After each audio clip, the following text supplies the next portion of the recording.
esquemáticos como introducción, dos puntos grandes del acuerdo. El primer punto es el de drogas y cultivos ilícitos. El otro punto, que es muy amplio y muy complejo, es el punto de la justicia especial de paz. Comienzo con el de las drogas, que inicialmente en la agenda era el segundo punto, el de las drogas y de los cultivos ilícitos. Antes de señalar los temas o los subcapítulos del acuerdo, no resisto la tentación de hacer un pequeño contexto. El tema de las drogas ha sido el tema más desestabilizador que ha habido en el país desde hace 40 años. El conflicto viene desde hace 52 años, pero en realidad a eso se vino a sumar el tema de las drogas, que terminó siendo mucho más desestabilizador que la propia revolución agenciada por las guerrillas.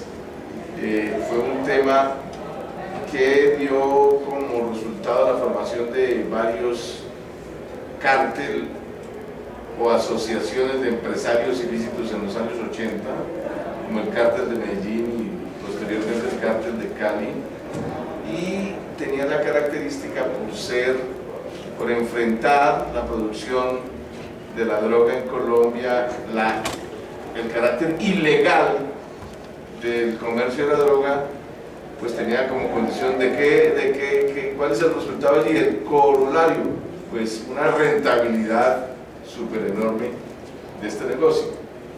Y al ser muy rentable, por ser al mismo tiempo ilegal, pues irrigó con una economía subterránea a todos los sectores de la sociedad, desde las élites hasta los sectores más bajos, o al contrario, desde la base de la sociedad hasta las élites. Fue permeado por el tema de la droga, pero la circunstancia que aquí nos interesa es la de que contaminó todos los conflictos sociales que había, el conflicto armado, todo la droga lo contaminó, y por consiguiente los conflictos se volvieron mucho más violentos, se potenciaron los actores armados. Ustedes saben que los propios actores armados, al contar con recursos del narcotráfico, pues se volvieron mucho más fuertes e inderrotables en realidad. Pero al mismo tiempo permeó las propias instituciones del Estado. Muchos agentes del Estado recibieron dinero del narcotráfico, lo que los llevó a meterse ilegalmente en el conflicto. También los propios narcos, y qué decir de los paramilitares, al final de los años 80, toda la década de los 90 y comienzos del año 2000, que se convirtieron en una fuerza militar muy grande, llegaron a tener 33.000 hombres en armas, pero sostenidos fundamentalmente, como lo reconoció el propio Carlos Castaño, por la economía de la droga. O sea que la droga terminó convirtiéndose en un potenciador perverso de todos los conflictos y de todos los agentes, de modo que durante el periodo entre 1982 y 2002 son 20 años de práctico colapso de la institucionalidad en Colombia, que coincide con el auge del narcotráfico. O sea que potenció a todos los actores y terminó en una situación en Colombia absolutamente trágica. Tanto es así que durante esa época fue muy normal, el pico de homicidios en el país subió. Durante esos 20 años era normal encontrar un pico de muertes en Colombia, de homicidios, de muertes violentas, de 29.000 homicidios al año. Es decir, la cosa se volvió absolutamente insostenible, digamos, 29.000 y 30.000 hubo en un año. En el 2002 creo que fueron 30.000 de muertes violentas al año, ¿no? Para no hablar pues de las otras manifestaciones de violencia que hubo. Esto simplemente para contextualizar el hecho de que el tema del narcotráfico resultó ser un tema absolutamente desestabilizador, multiplicador de violencias, potenciador de actores armados y propiciador de las violencias más enredadas y más disímiles que hubo entre 1982 y 2002. A eso se agrega que el narcotráfico estaba constituido por toda una cadena de actividad productiva, desde el cultivo de la planta de la coca, pasando por el procesamiento de la hoja y después en los laboratorios hasta llegar a la producción final, su circulación, como se dice en economía, todo lo que tiene que ver con su venta final, que básicamente era en el exterior, no exclusivamente, pero sí básicamente en el exterior, lo que significaba como retorno una gran rentabilidad, según lo anuncié inicialmente. Pero en lo que concierne a lo que estamos analizando, que es el conflicto armado entre las FARC y el Estado, pues en qué parte de la cadena estaba sobre todo el acercamiento de las FARC con el tema del narcotráfico, en qué parte de la cadena productiva, en la propia, en los propios cultivos ilícitos, ¿cierto? ¿Por qué? Por la superposición de los frentes guerrilleros en zonas como el Guaviare, por ejemplo, con las zonas de cultivo.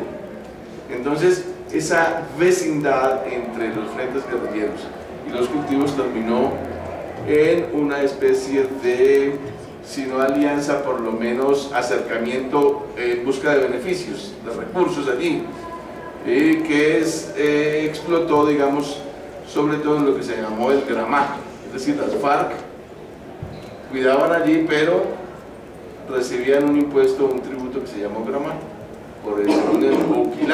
según el kilo de pasta de coca que sacaran, pues le pagaban a las FARC, y con eso se fortaleció mucho.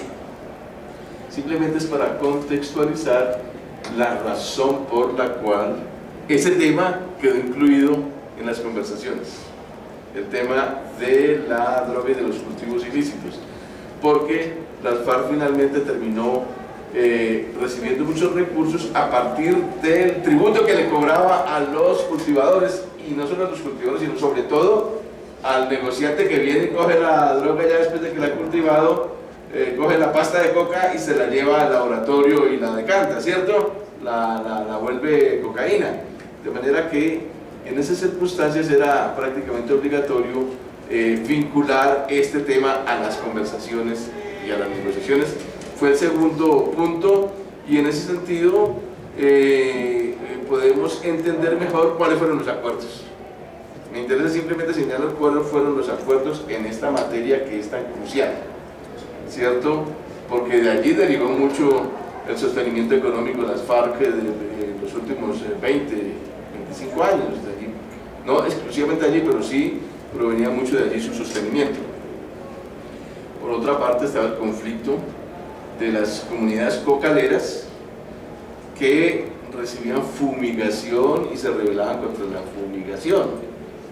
Entonces allí se da otra mezcla entre protesta social de los campesinos cocaleros contra la fumigación y de todas maneras la influencia que tenían ahí las FARC, de manera que, por ejemplo, en el 96 hubo marchas muy grandes desde el Putumayo. Ya los cultivos se habían trasladado al Putumayo y hubo las famosas marchas, que ya es un tema social, de protesta social por particularmente el daño que les causaban las fumigaciones. En esas marchas se combinaba protesta social, pero también intervención e influencia de las FARC. De manera que allí lo social, lo económico y el conflicto se mezclaban. Eso es una razón más para que entiendan por qué tenía que ser un punto importante en las conversaciones. Los acuerdos. Básicamente este punto no es muy original en los acuerdos, pero sí tiene una perspectiva progresista, el tipo de acuerdos que se desarrolló allí en cuanto a la política para el tema de las drogas en todos sus aspectos y para el tema de los cultivos. En primer término, en el acuerdo, las FARC aceptan o se comprometen, adquieren el compromiso de cortar cualquier nexo que puedan tener con el tema de las drogas y el narcotráfico. Eso se entiende en todas sus facetas, en la faceta de los cultivos, pero también en la faceta del impuesto que le cobran a los intermediarios, y también finalmente en el nexo que puedan tener ya con la producción en laboratorios. ¿Ya? Ese es un primer compromiso que hay que destacar. Al comienzo cuenta Humberto de la Calle, el negociador de parte del gobierno, cuenta una anécdota en el sentido de que no fue fácil ese punto. No fue fácil que las FARC dijeran, pues porque iban a reconocer. Ellos de entrada decían que no tenían nada que ver con eso, que ellos siempre han combatido el narcotráfico. El acuerdo por eso es significativo. Finalmente, después de muchas peleas allá en las negociaciones en La Habana, aceptaron este punto, que es un punto de quiebre importante. Explícitamente dice, las FARC acepta comprometerse con romper cualquier, habla así en general, cualquier nexo que pudiera tener con con todo el tema de los cultivos ilícitos y con la producción, cultivos ilícitos, producción de la droga o cualquier otra fase de la economía, rompe con cualquier actividad. Entonces ese es un primer punto para que lo tengan en cuenta. Se supone que ya firmado ese acuerdo, las FARC van a romper cualquier nexo con eso.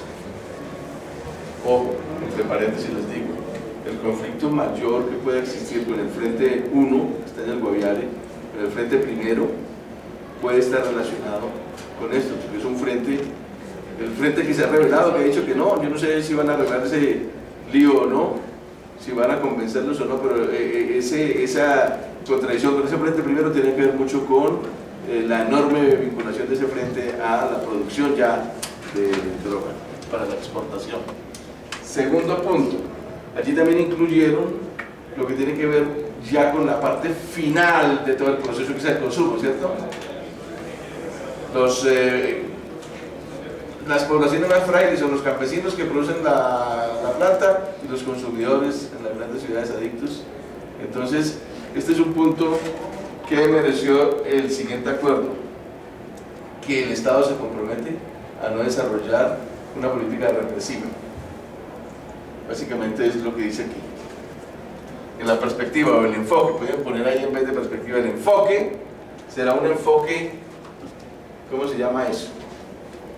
¿Cómo resumirlo en una sola palabra? Un enfoque medicinal, un enfoque de salud pública. Es decir, tratar a los consumidores adictos más bien desde el punto de vista de salud pública. O sea, son enfermos y hay que ayudarles, más bien, y no reprimirlos. De manera que ese es otro punto del acuerdo.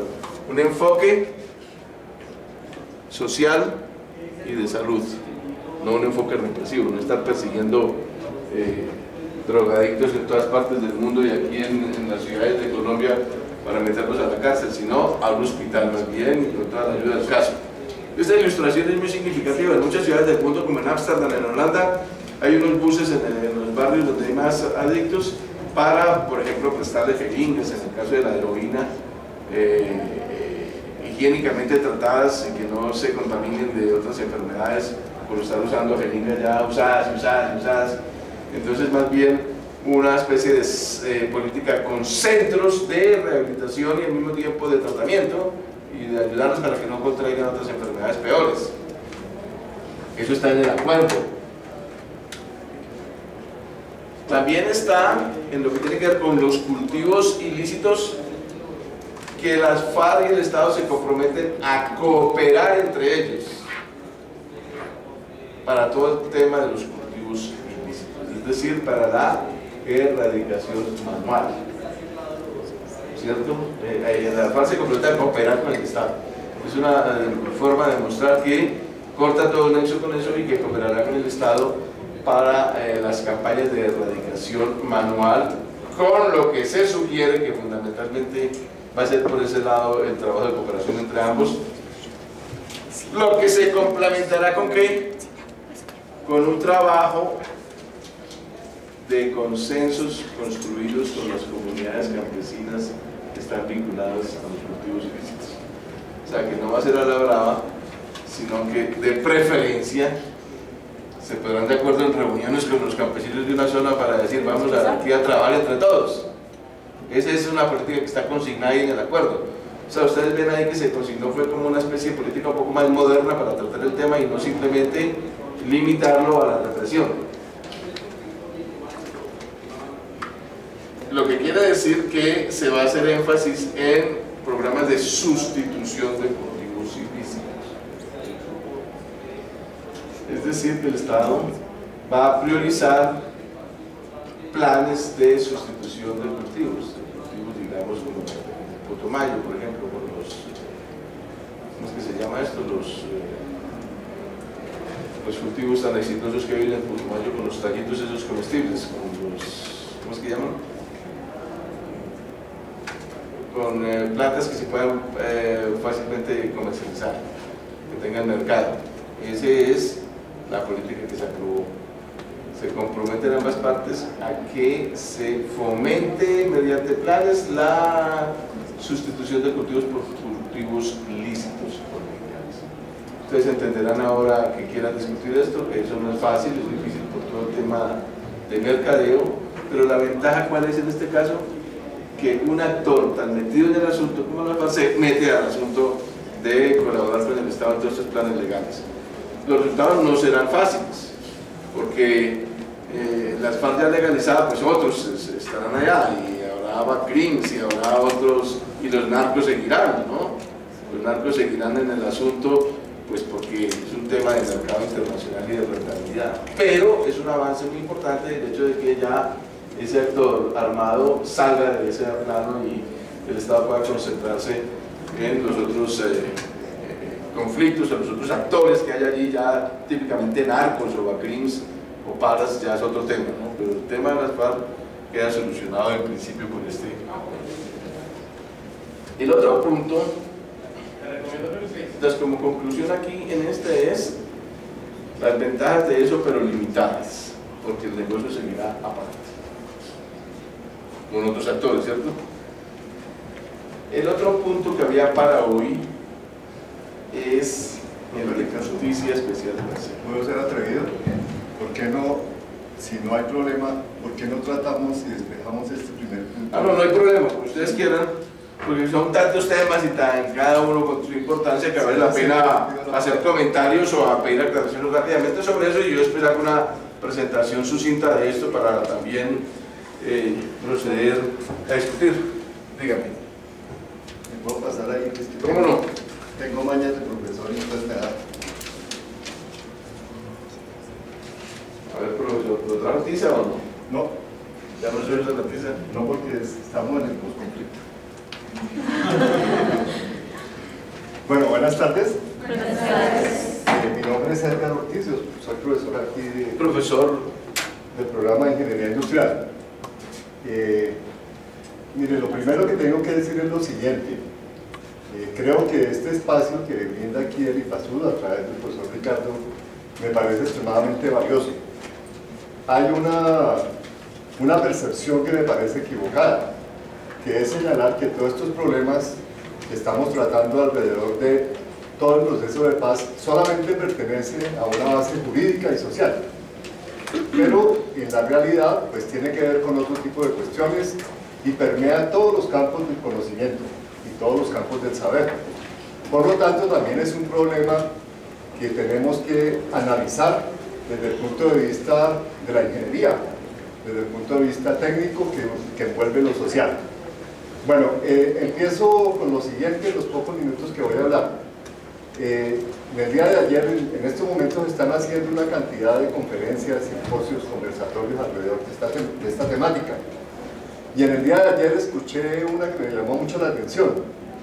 Creo que la parte más complicada de todo este proceso que estamos viviendo va a ser la parte posterior a la firma del acuerdo.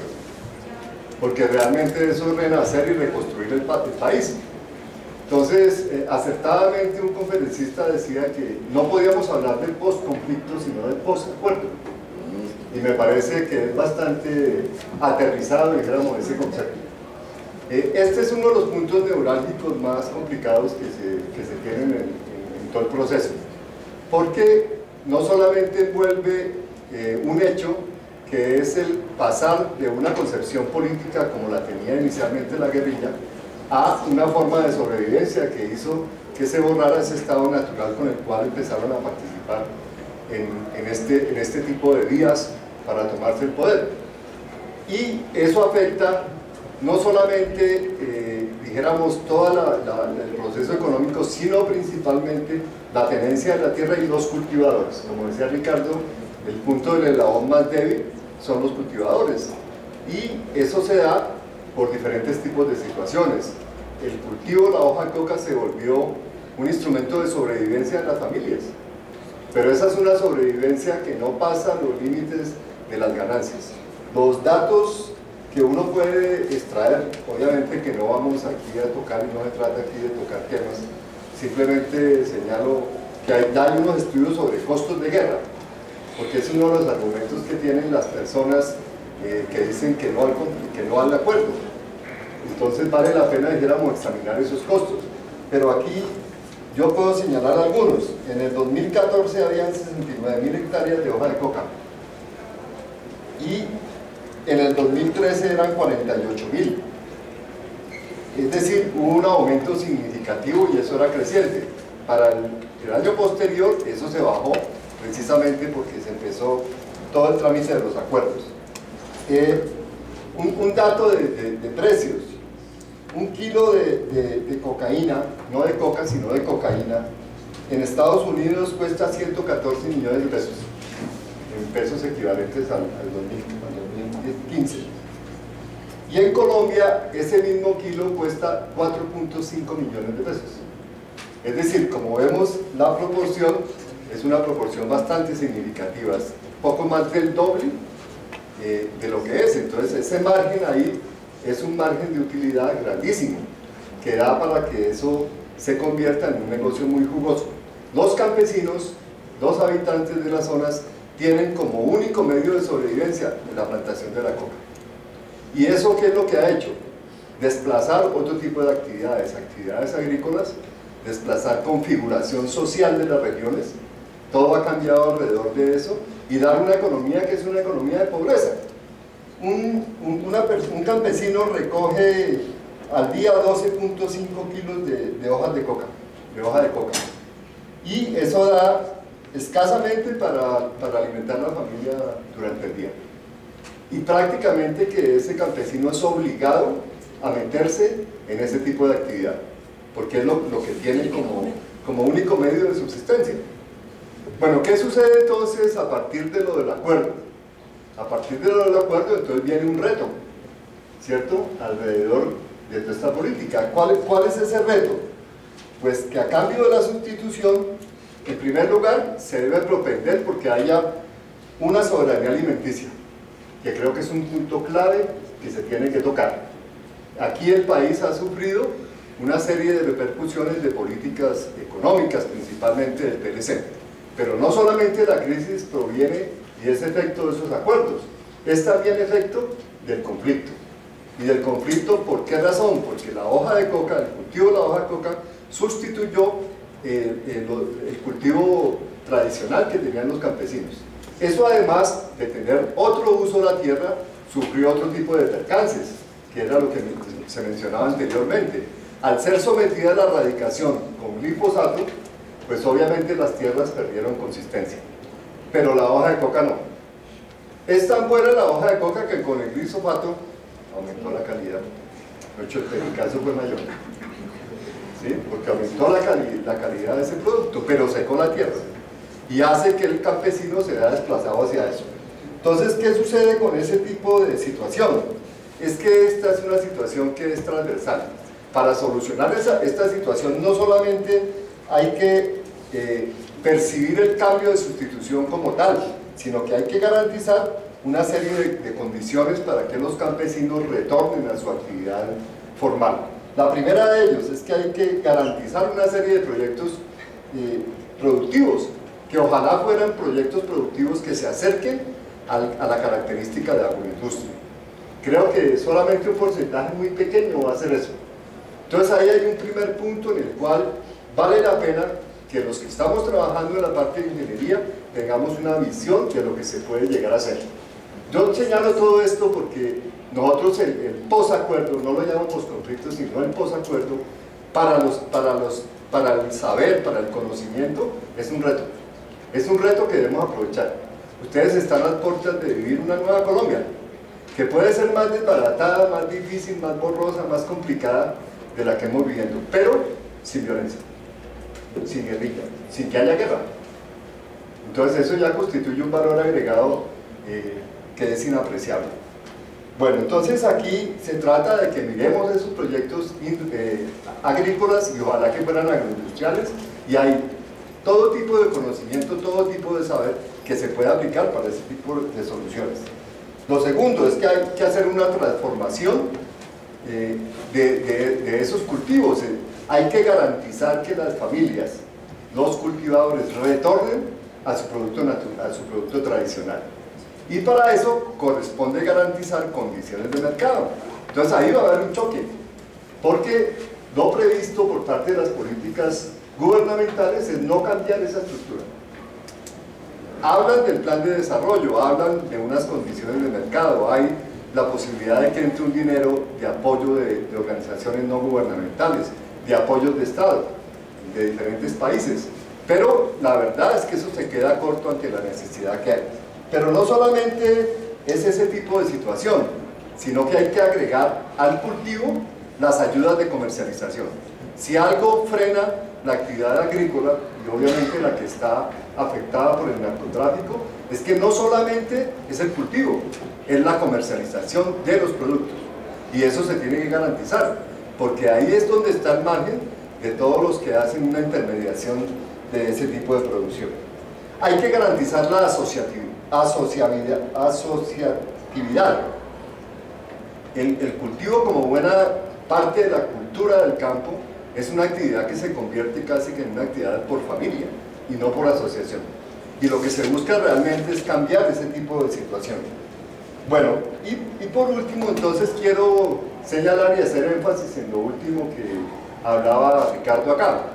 Y es qué se puede llegar a garantizar, qué es lo que el Estado tiene que garantizar para que esa sustitución de cultivos y para que este rango de problemas se pueda llegar a mitigar. El Estado tiene que dar, el gobierno tiene que dar una serie, tiene que adelantar una serie de políticas, tiene que adelantar una serie de financiación, tiene que adelantar una serie de programas que estén tendientes ¿a qué? A varios de los problemas. Primero, no se puede producir y no se puede retornar a las tierras donde haya cultivo si no se garantiza salud, si no se garantiza educación, si no se garantiza un mínimo de garantías sociales para los trabajadores. La mayoría de ellos son personas que están en la base de la sociedad que es más desprotegida, donde hay todo tipo de enfermedades, donde hay todo tipo de carencias de educación y carencias de salud. Pero no para ahí, sino que además el campo tiene que modernizarse. Y esa modernización, además de lo mencionado, pasa porque se dote en esas regiones de servicios públicos.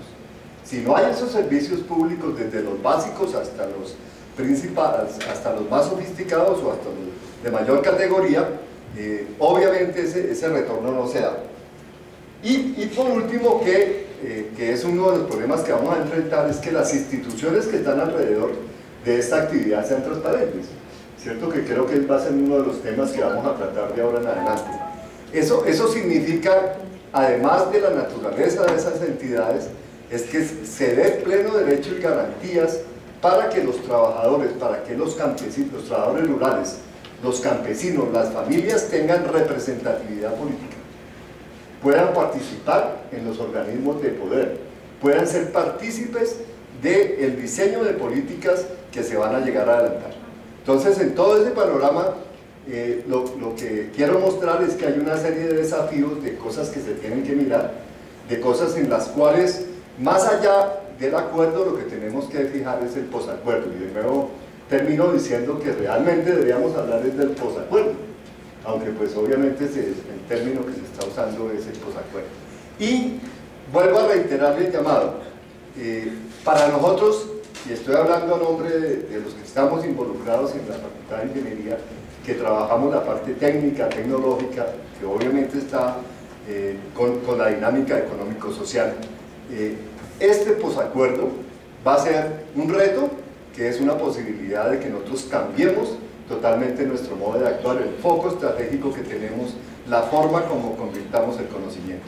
Por eso el llamado es a que la universidad en estos 15 días multiplique sus esfuerzos para que esto se llegue a conocer. Gracias. Muy bien, profesor Edgar Ortiz. Muchas gracias. No, voy a intentar también, y ahora mezclamos un poco todo, terminar la presentación del otro tema rápidamente y procedemos a los otros elementos del orden del día. Otro gran punto, tal vez el más complejo de todos, ya no en relación con el contenido mismo programático de las negociaciones, sino con toda la parte procedimental que está implicada en todo proceso de negociación, como es el paso de la violencia al paso de la legalidad, de la violencia política al paso de la legalidad política, y por consiguiente el nudo que se establece allí en lo que concierne a la justicia. Este es un punto que se demoró como 9 meses en la discusión para llegar a un acuerdo entre las FARC y el Estado a través del gobierno de Juan Manuel Santos. Contexto para que ustedes nos entiendan. Normalmente en los conflictos armados internos, el fin de estos terminaba pasando por una amnistía. O sea, estamos hablando del tratamiento para los insurgentes, ¿cierto? Para los actores armados. ¿Qué hacer con ellos cuando se va a sellar un acuerdo de paz? Entonces, generalmente se resolvía con amnistías e indultos.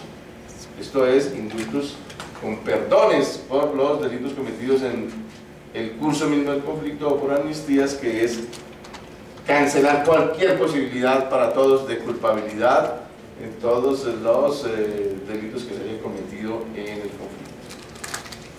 Se supone que en un conflicto armado, a partir del reto que hacen los insurgentes al Estado, hay siempre el delito de rebelión y de sedición. Los delitos de rebelión, de sedición y de asociación, es decir, se llama delitos políticos.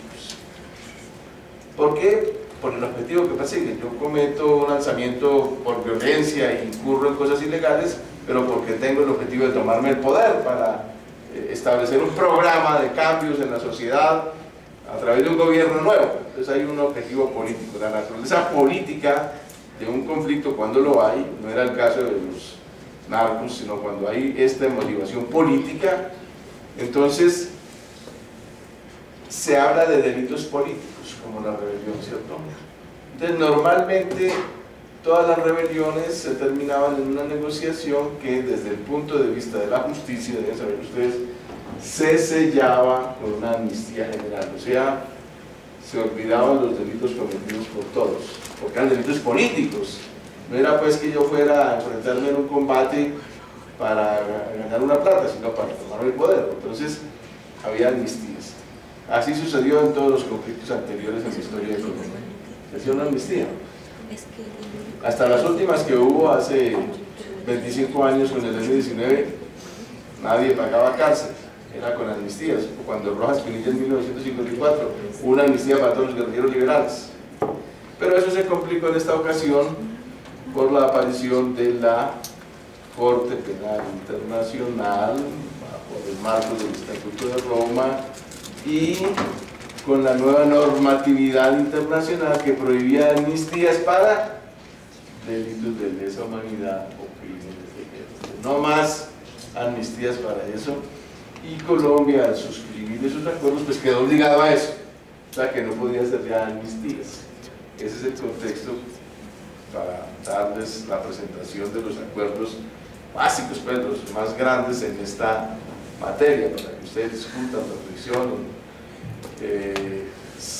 El contexto fue ese. Por consiguiente, cómo resolver esa prohibición de la Corte Penal Internacional, del Estatuto de Roma y de la propia Corte Interamericana de Justicia. ¿Cómo resolver esa contradicción? Entonces no podía haber paz, ¿cierto? Porque para juzgar, como prohibía las amnistías, entonces se formó el libro. No puede haber una firma de paz porque ¿quién va a hacer una negociación que nos metan a la cárcel? Termina haciéndose matar y ahí sigue guerrillero toda la vida. Esa fue la forma en que se resolvió, o este fue el reto que más complicó la situación para resolverlo. O sea, cómo conseguir la paz de todas maneras, pero hay que obedecer esa normatividad internacional, puesto que de lo contrario, llega a la Corte Penal Internacional y detiene a los que hayan sido objeto de amnistías. En esas condiciones se optó por una justicia especial de paz que busca que se haga una firma de un acuerdo de paz, pero que al mismo tiempo pueda obedecerse a la normatividad internacional, en el sentido de que, ¿sí me entienden?, de que no pueda haber impunidad para los delitos de lesa humanidad, o sea, no pueden ser impunes. Entonces se cogió por la vía del medio, y el acuerdo, muy sofisticado, pero también muy controvertido, es más o menos a grandes rasgos el siguiente. Se propende usar una nueva filosofía de la justicia en general, en la que se inscribe esta justicia especial, en la que se inscribe la justicia transicional, así se llama. Es una justicia que filosóficamente no está apoyada en la justicia conmutativa ni en la justicia vengativa.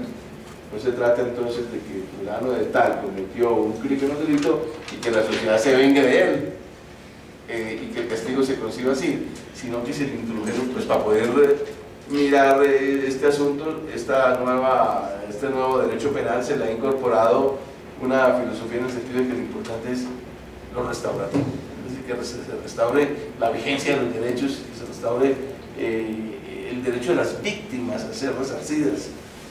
Eso tiene que ver mucho con las víctimas, ¿no?, con el papel de las víctimas, que antes no se tenía en cuenta en la justicia, sino simplemente alguien cometió un delito y conmutativamente, no redistributivamente, sino conmutativamente, la justicia con la misma intensidad le aplica una pena y un castigo.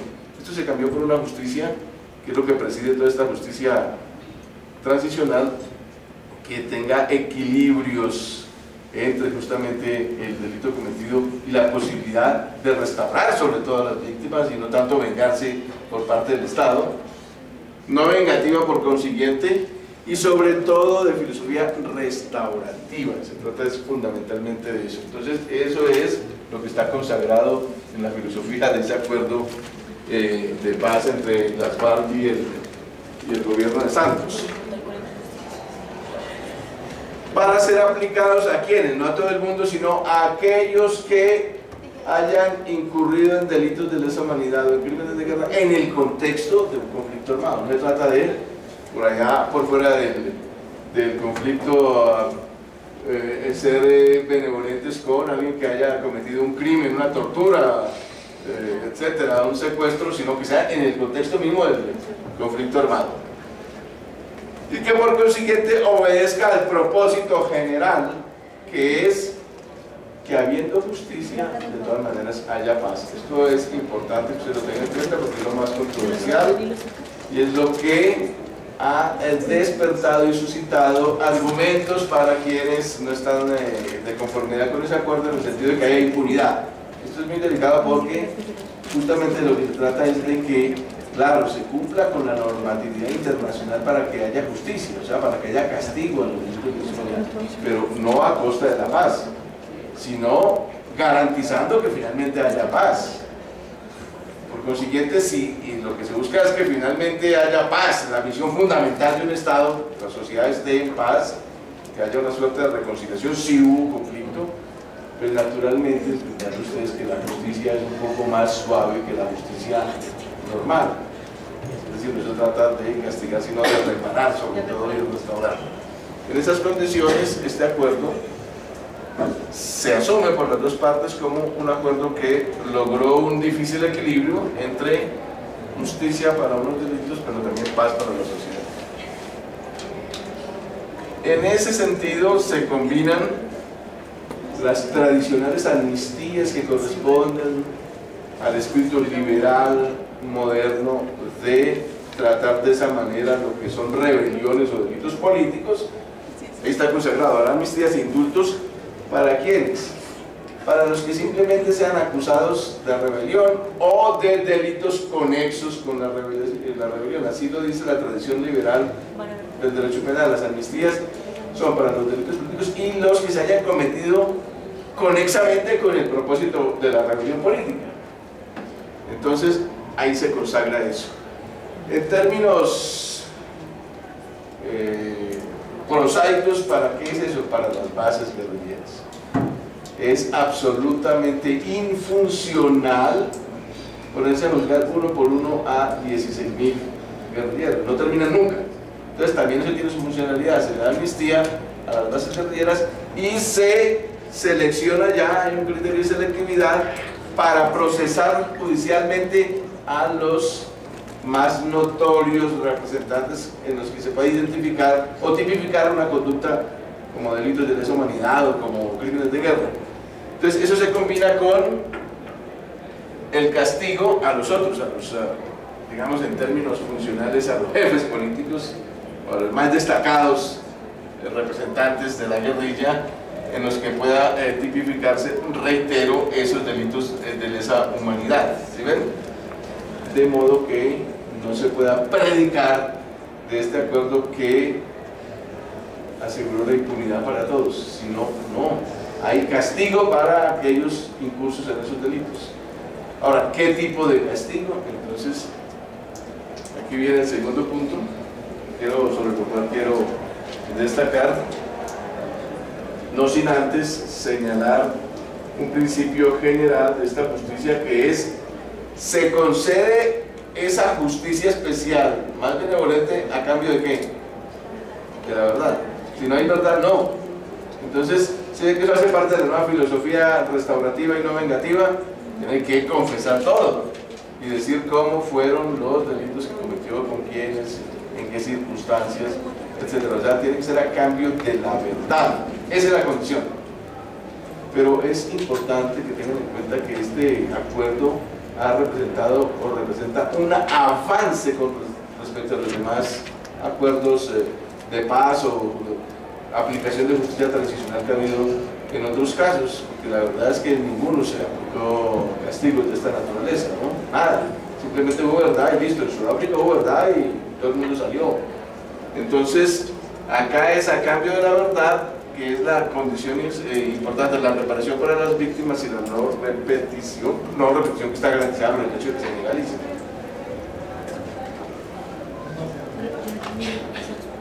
Por consiguiente, si hablamos de reparación, la nueva filosofía de este acuerdo es el de la centralidad del lugar que ocupan las víctimas en esto, distinto a los acuerdos anteriores, que las víctimas no ocupaban un lugar importante en todo este proceso judicial, sino se decretaba una amnistía general y las víctimas de ellas no se volvía a mencionar absolutamente nada.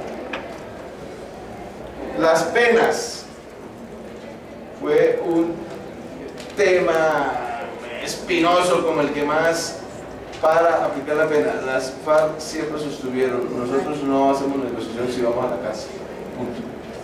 Entonces hay que solventar eso, superar eso, remontar ese obstáculo, el más sensible, el más complicado, y se optó por aceptar, ellos aceptan de 5 a 8 años de castigo, no en cárcel intramural, no en prisión intramural, sino bajo la modalidad de restricción efectiva de la libertad. Ese fue el punto intermedio, entre 5 y 8 años de restricción efectiva de la libertad, siempre a condición de que digan la verdad total. De lo contrario, no habrá restricción efectiva de la libertad, sino cárcel.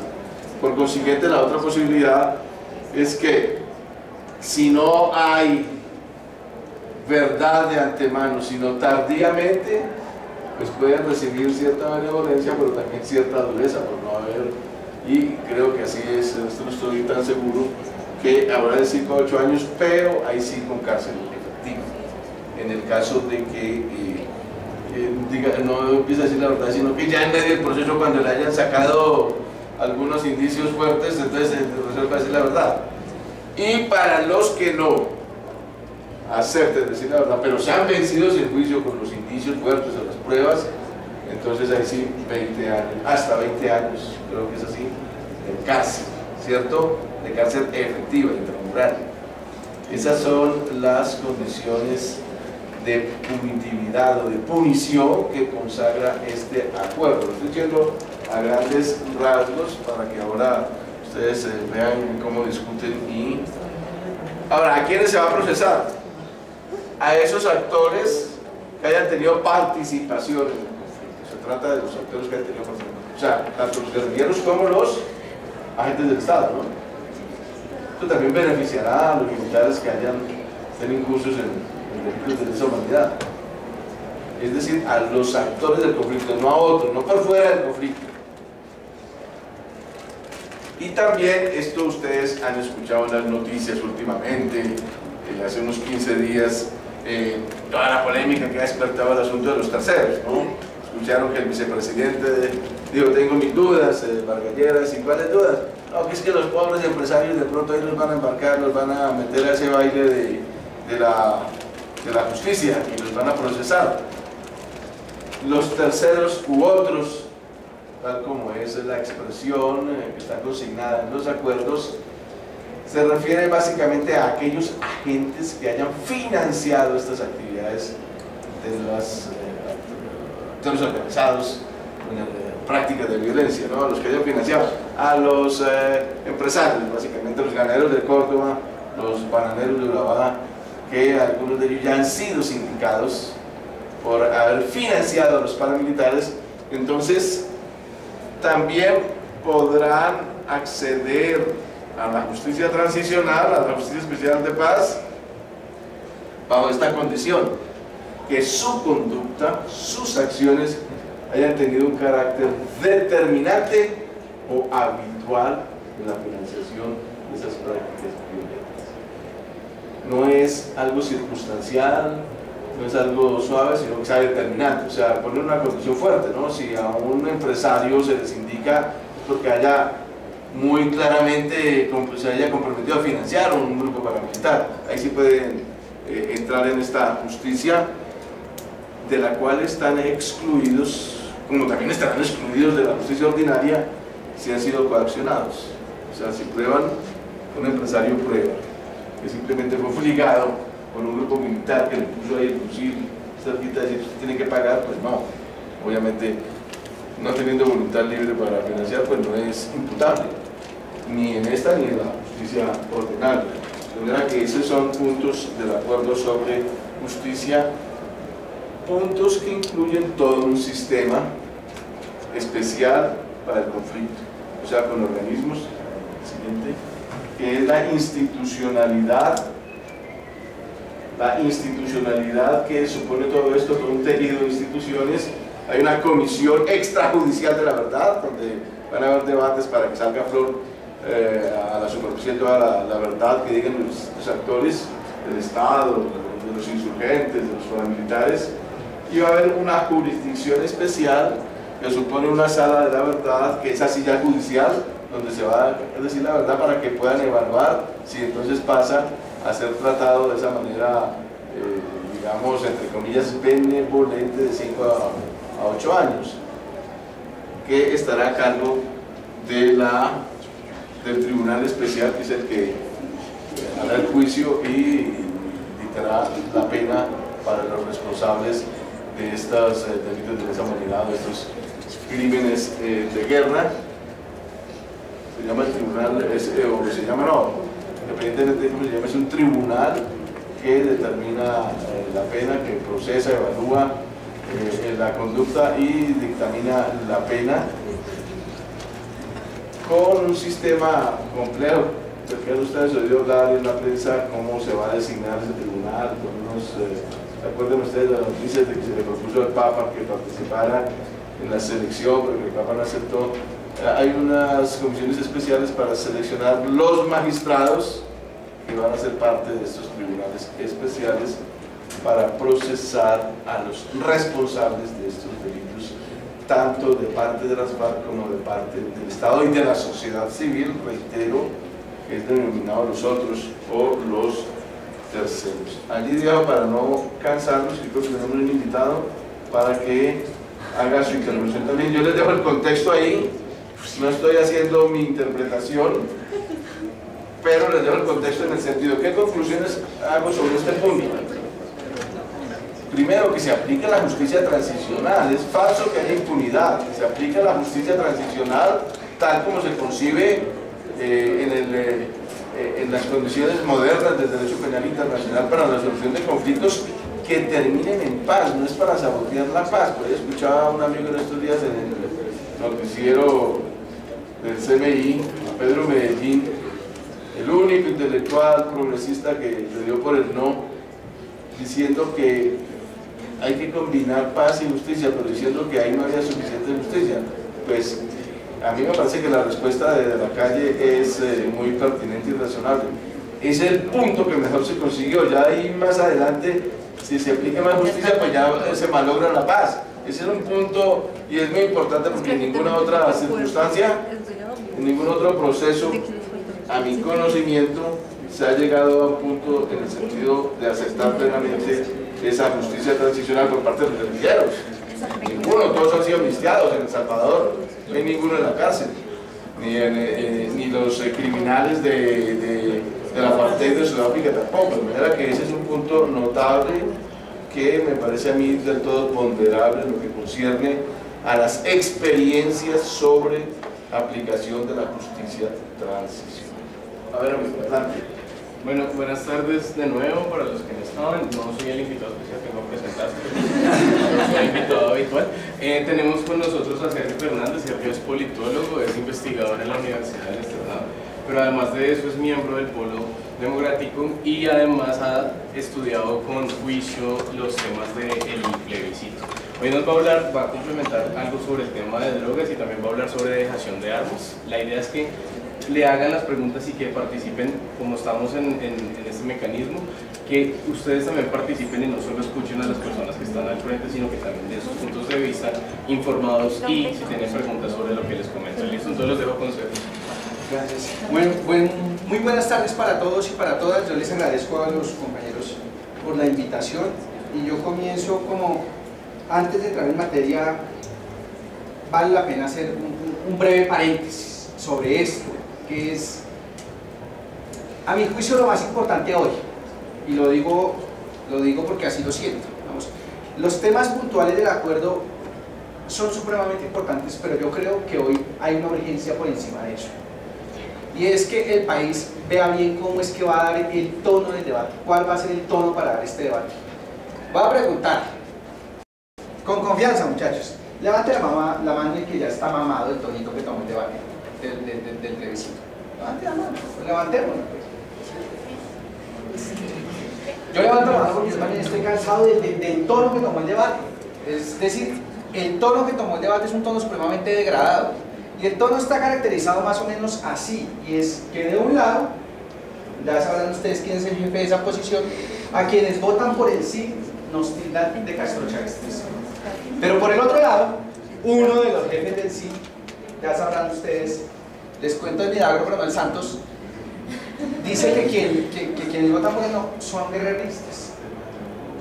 Y yo creo que eso es absolutamente falso por varias razones. Lo primero es esto, muchachos, y esto es lo más claro, esto es lo más importante. Miren, yo he ido universidad por universidad, me han invitado a muchos lugares, a la radio, a la televisión, a las universidades, a hablar de estos temas. Y creo que quienes estamos con el sí tenemos una responsabilidad enorme, gigantesca, y es dar ejemplo de no matoneo. Hombre, este debate no lo vamos a ganar a punta de matoneo. Yo he escuchado muchas personas que están con el sí y que cero argumentos y mucho matoneo, como si no entendieran esto que es absolutamente básico. 52 años de guerra, muchachos, dejan un montón de víctimas con un dolor absolutamente legítimo e incuestionable, que tienen el derecho a votar como les venga en gana porque tienen razones legítimas, tan legítimas como las mías, que voy a votar sí. ¿Saben quiénes son los que van a votar por el no? Pues a los que van a votar por el sí, pues sus papás, sus hermanos, sus amigos. Y eso nos va a partir en dos entonces las familias y los grupos de amigos. Menciono esto por una razón. Hay un libro bien bonito que se llama La violencia en Colombia, que lo escribieron Germán Guzmán, Orlando Falsborda y Eduardo Maña Luna, en el que relatan la violencia de 1948-1958. Eso se llamó la violencia liberal y conservadora. Cuando el pueblo liberal y el pueblo conservador se mataban y se sacaban la lengua por acá y se cortaban la garganta acá y le sacaban la lengua al otro y le hacían el nudo de corbata. Y chulavitas y pájaros y demás se mataban unos con otros. Sus abuelos y sus papás de pronto vivieron esa época. Mi papá la vivió. Pero lo importante de ese libro es que Guzmán, Falsborda y Eduardo Umaña dicen esa violencia tuvo sus semillas en los años 30, cuando empezaron los jefes liberales y los jefes conservadores a asusar a sus bases para que agredieran a los demás. Mejor dicho, con esos cuenticos de castrochavista y guerrerista comenzaron los años de guerra de los años 40 y de los años 50. Por eso yo les digo, hay que dar ejemplo y hay que ponernos por encima de los gobernantes que tenemos para dar ejemplo en este debate, o si no terminamos en 50 años iguales que los que ya nos pasaron. Lo más delicado de este cuento, muchachos, es esto. En la calle Novena con carrera cuarta queda la calle de Camarín del Carmen. Ahí queda el teatro de Camarín. En la puerta del teatro de Camarín hay un soneto que habla de la historia del teatro Camarín del Carmen. Ese soneto tiene una firma que refleja de forma fiel la historia de esos años de violencia liberal y conservadora. Lo firma ese soneto una señora que se llamaba Isabel Lleras Restrepo de Ospina. Isabel Lleras Restrepo de Ospina era la hermana de Carlos Lleras Restrepo, el jefe del Partido Liberal. Y era la esposa de Luis Ospina. Luis Ospina era el hijo de Pedronel Ospina, el general del ejército conservador durante la Guerra de los 1000 días. En resumen, quería decirles esto. Hombre, mientras el pueblo liberal y el pueblo conservador se mataba, se insultaba, se sacaba la lengua por la garganta, los jefes del Partido Liberal y Conservador dormían literalmente en la misma cama. Y acá está pasando algo igual. Nos están montando una especie de frente nacional. Y es que mientras Uribe asusa a su gente, a sus bases, a sus seguidores, para que maltraten a los que estamos con el sí, y mientras Santos hace lo mismo con aquellos que están con el no, Uribe y Santos juntos de la mano hacen las mayorías en el Congreso que han votado juntos a favor los tratados de libre comercio, que han votado juntos a favor las leyes que permiten que ahora las tropas colombianas, después de que se firme la paz en Colombia, vayan a pelear las guerras de la OTAN en el extranjero al mando de Estados Unidos. Han firmado juntos a favor cada una de las lesivas normas. Por ejemplo, juntos, recuerden, yo fui vocero de la Mesa Amplia Nacional Estudiantil de la MANE, y recuerdo, como si fuera ayer, que cuando entrábamos al Congreso de la República a pelear contra la reforma de la Ley 30, nos encontrábamos con el santo uribismo cogido de la mano, enfrentando al movimiento estudiantil. Juntos de la mano son quienes le han dado las mayorías a Peñalosa para que, entre otras cosas, desmantele la universidad pública, la distrital, la ETB, barra la Vanderhamen y demás. Luego, quería hacer este paréntesis un poco largo para decirles, ojo con caer en ese cuento de la polarización entre santismo y uribismo, porque por fortuna el mundo no nació ni se acaba con Santos y con Uribe. Por fortuna en este país hay mucha más gente y muchas más ideas aparte de la de esos dos caballeros. Yo vengo a expresar una tercera opción, una tercera posición sobre los diálogos de paz, que es la de decir, si hay los acuerdos de paz, no hay gobierno de Santos, que también es legítimo. Vamos a ahora sí arrancar y entrar en materia. Dos cosas para arrancar el tema. Yo creo que ha habido dos exageraciones grandísimas sobre el tema de los acuerdos de paz. En cada uno de los puntos del acuerdo siempre saltan dos exageraciones a la vista. La primera exageración es digamos que viene de parte de los críticos del proceso, y es, le están entregando el país a las FARC, ¿cierto? Pero hay otra exageración que viene por parte de un sector específico de los promotores del sí, y es, con estos acuerdos correrán ríos de leche y miel por el país, se habrán solucionado los problemas del país. Habrá una reforma rural integral, se resolverán los problemas del campo, de la salud, de la educación y demás. Optimismo excesivo, que además es falso y que no lo dice por ningún lado en los acuerdos de La Habana, en ningún lado. Esas dos posiciones hacen daño, entre otras cosas, porque engañan. Y creo que lo mejor que le puede pasar al país es que el país vaya y ojalá apruebe esos acuerdos de paz, pero sabiendo qué es lo que viene. ¿Qué es lo que viene a mi juicio? Lo más importante de esos acuerdos de paz es que las FARC demostrará con los hechos, y ya lo hizo con la firma del acuerdo, que han renunciado a esa táctica errada que hace 52 años empezaron, de irse a la lucha armada.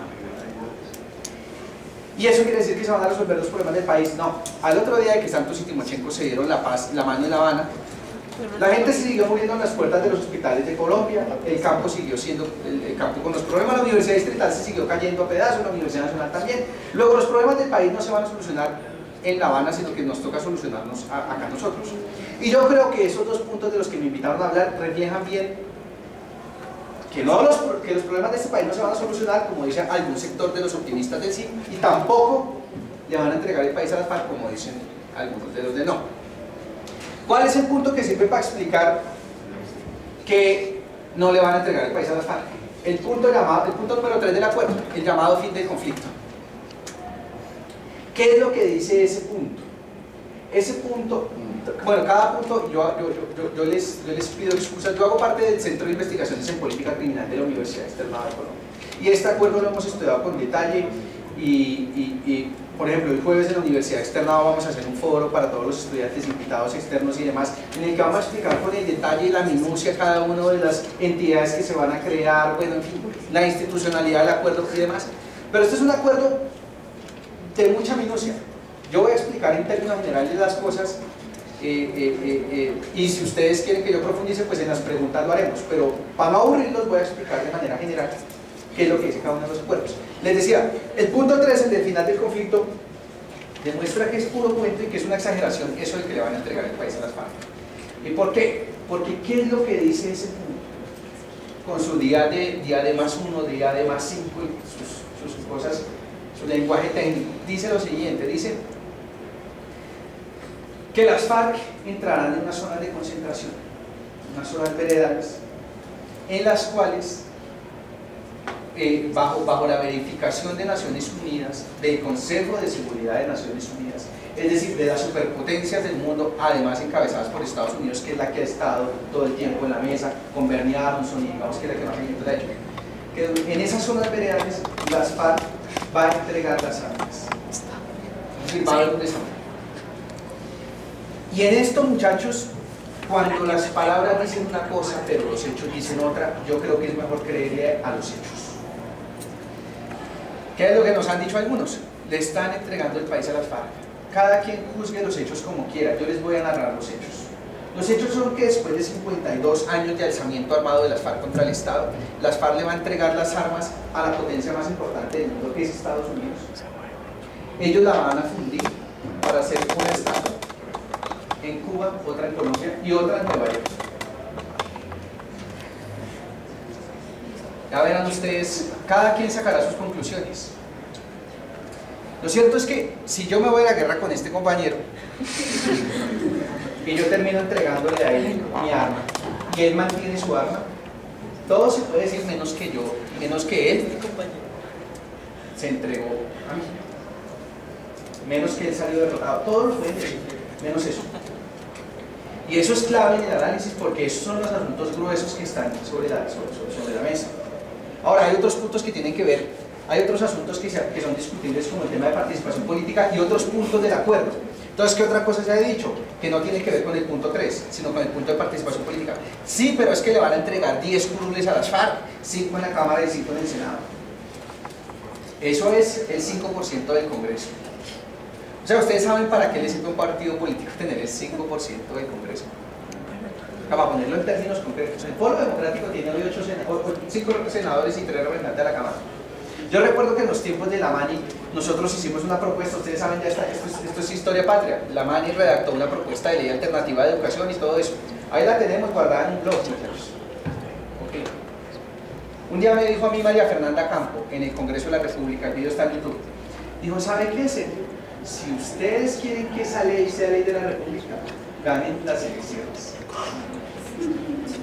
Y yo le digo, pues tiene razón la señora, pues sí, imposible, pues estos ganaron y entonces van a gobernar con la ley de la mano. Bueno, pues lo cierto es, muchachos, que también en el tema de participación política lo que se dice es eso. Ah, pero que es que le van a dar el 10% de los recursos que se le dan a todos los partidos políticos solo para ellos. Esos son como 3.500 millones de pesos. ¿Saben cuánto le dan al Partido Liberal? 5.500 millones de pesos. ¿Saben cuánto le dan al Partido de la U? 6.000 millones de pesos. ¿Saben cuánto le dan al Centro Democrático? 4.000 millones de pesos. ¿Saben cuánto le dan al Polo? A veces sí le dan menos, le dan 1.500 millones de pesos. Con 3.500 millones de pesos, usted no hace nada. O sea, a mí ¿quién se toma el poder con 3.500 millones de pesos? Dicho, al frente está Luis Carlos Sarmiento Angulo, Goldman Sachs, JP Morgan, los grandes multinacionales y banqueros del mundo, financiando a Santos y a todas las campañas de la derecha. Hombre, eso de verdad que son exageraciones decir eso. Y lo que les digo, ustedes pueden criticar o no los hechos, pero lo que uno no puede decir es exagerar. Uno puede decir, yo no estoy de acuerdo con que le den 3.500 millones de pesos y tiene todo el derecho a decirlo, pero lo que uno no puede decir es que con 3.500 millones de pesos y 10 congresistas se van a tomar el poder, porque eso no es cierto. De hecho, cuando ustedes se ponen a mirar los acuerdos de paz que ha habido en el mundo e incluso en Colombia, el acuerdo de paz de las FARC es uno de los que menos participación política tiene. Es decir, en otros países y en otros procesos de paz ha habido cogobiernos, ha habido la mitad de Congreso para usted y la mitad para mí, ha habido, bueno, en fin, ha habido constituyente y entonces tomen 30% para usted, 30% para este, 30%, ha habido de todo. Y en este hay el 5% del Congreso, no para toda la vida, sino de aquí a 2 legislaturas más, de aquí a 2 elecciones más. Luego, eso es bueno que ustedes lo tengan ahí presente. Entonces, ¿qué fue lo que se acordó? Se acordó que se entregan las armas para cambiar las botas por votos. Eso fue. Y yo respeto a quienes a pesar de esa explicación, sigan diciendo, yo voy a votar no. Y lo respeto pues porque es una posición tan legítima como la de quienes vamos a votar, sí. Pero lo que sí toca ponderar son los argumentos. Y es decir, oiga, ¿será verdad que entonces acá le van a entregar el país a las FARC, que el castrochavismo y que todas estas cosas que nos han dicho? Pero lo segundo es esto. Pero es que les van a dar un salario. Han dicho. Eso no tiene que ver con el punto 3, sino que viene también el tema de... no, ese sí tiene que ver con el punto 3, pero también tiene que ver con el tema de garantías políticas. Hombre, ustedes saben cómo funciona hoy el sistema de reinserción de los miembros de grupos armados en Colombia. ¿Qué es lo que dice el acuerdo? Le vamos a dar el 90% de un salario mínimo durante 2 años, a menos de que sea necesario que se le extienda por más tiempo a los desmovilizados de las FARC. El 90% de un salario mínimo no es nada. Pero digamos que uno diría, oiga, pues sí, pero ¿y esto por qué? Hoy funciona igual. Ahí no se está diciendo nada nuevo. Las personas que hoy salen de los grupos armados y se desmovilizan, entran a programas de desmovilización que dentro de otras cosas también implican que el gobierno les va a dar un salario. Y además esto debe ser así por una razón. Debe ser así por una razón. Y es que, ¿cómo más usted le garantiza a esa gente que no vaya a vender su mano de obra militar a otros grupos? Cuando me dijeron a mí alguien me dijo, sí Sergio, pero es que acá hay gente que no gana ni eso. Y yo dije, usted tiene toda la razón. Y eso prueba que los acuerdos de paz no van a solucionar todos los problemas del país, sino que van a solucionar el de la guerra. El de los que no tienen trabajo hoy en Colombia nos toca solucionarlo a nosotros. Sí, Sergio, pero es que yo soy estudiante y me toca vender gomitas en la universidad. Por eso, entonces, su problema no es con los acuerdos de paz, su problema es más bien, compañero, vaya, organícese con el movimiento estudiantil y salga a pelear por la universidad pública, gratuita y de alta calidad. Venía ahorita en el taxi para acá corriendo porque yo venía tardísimo y le dije al señor, oiga, ¿usted va a votar sí o no? Y me dijo, no. Y yo le dije, ¿por qué? Dijo, por Uber. Y yo le dije, ¿qué tiene que ver Uber? Por Uber. Compañero, ¿usted va a votar sí o no? No, ¿por qué? Porque es que no tengo para el almuerzo hoy. Pero sí, pero lástima eso, pero venga, la paz, las armas de la paz. No, ¿por qué? Porque es que las fotocopias de la universidad son caras. Sí, compañero, pero entienda que las FARC no estaban dialogando con el gobierno sobre sus fotocopias y su bus. Eso le toca a usted meterse a la CUT y meterse a la vida sindical y luchar por ganarse sus derechos, o meterse al Foro Democrático Alternativo como yo y luchar por eso. Sin publicidad política. Pero ¿qué es? Yo entiendo que existan argumentos de esos, que además son argumentos, hombre, son argumentos que uno diría, son argumentos súper apasionados y son argumentos que también pueden tener algo de razón, y es que la gente dice, oiga, pero vea, yo nunca me fui a las armas, viví toda la vida bien y entonces ahora me van a hacer esto. Yo les voy a decir una cosa, los acuerdos de La Habana son la salida menos dolorosa al conflicto armado. Y cuando yo digo la salida menos dolorosa, quiero que ustedes entiendan y pongan énfasis en el menos dolorosa. Yo no estoy hablando de salidas perfectas, es que no hay salida perfecta de una guerra, que alguien me la muestre. La salida perfecta para la guerra es que hace 52 años las FARC no hubieran tomado la decisión política de meterse en esta cosa que se metieron. Por fortuna ahora están rectificando, pero no hay de otra. Yo quisiera que lo que hemos vivido durante 52 años fuera una pesadilla, pero no lo fue. Luego nos toca a todos asumir esos costos. Ahora, hay mucha gente que ha dicho, bueno, pero es que ¿qué vamos a hacer con todos esos guerrilleros que se van a desmovilizar? Y entonces, ¿qué vamos a hacer? Colombia tiene 48 millones de colombianos, son 6.200 hombres en armas y 8.000 milicianos. Pero estamos hablando de mejor de los casos de 15.000 personas. 15.000 personas, ese problema de 15.000 personas se puede resolver, luego con tranquilidad en esos asuntos.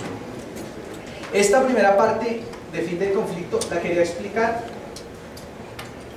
para dejar claro sobre la mesa que yo no creo en el argumento exagerado de que se le va a entregar el poder político y demás a las FARC, de que el país se le va a entregar a las FARC. Pero hay otro argumento, que es el del optimismo excedido. Y es sí, pero ahora sí se van a solucionar los problemas de todo el país, los del campo y demás. Cuando ustedes se ponen a mirar el punto de drogas ilícitas, se dan cuenta que todo el punto de drogas ilícitas, cada página remite al acuerdo número 1 de los acuerdos, al punto número 1 de los acuerdos, que es el punto de la reforma rural integral. Y en esto hay que tener mucha precisión en el vocabulario. ¿Por qué? Hombre, porque se usan categorías políticas que no fueron adrede. Por dicho, cada categoría política, cada palabra, cada concepto que se usa en los acuerdos, no se puso ahí porque sí. Les voy a dar un ejemplo. Yo cuando llegué acá escuché hablar de reforma agraria. Los acuerdos por ningún lado hablan de reforma agraria. También escuché hablar de soberanía alimentaria. Los acuerdos no incluyen la palabra soberanía alimentaria. Esas son categorías políticas que tienen una carga fuerte.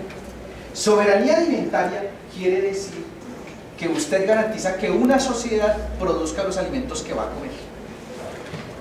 Un ejemplo de esto: en 1990 este país producía el 85% de los alimentos que requería para el consumo interno. Es decir, 85 de cada 100 cosas que nos comíamos se producían acá en Colombia. Actualmente estamos importando el 35% de la dieta básica de los colombianos. Hemos perdido y hemos cedido soberanía alimentaria. ¿Qué es lo que dice el acuerdo respecto al tema de drogas ilícitas? Dice que es necesario crear una nueva institucionalidad que permita hacer dos cosas.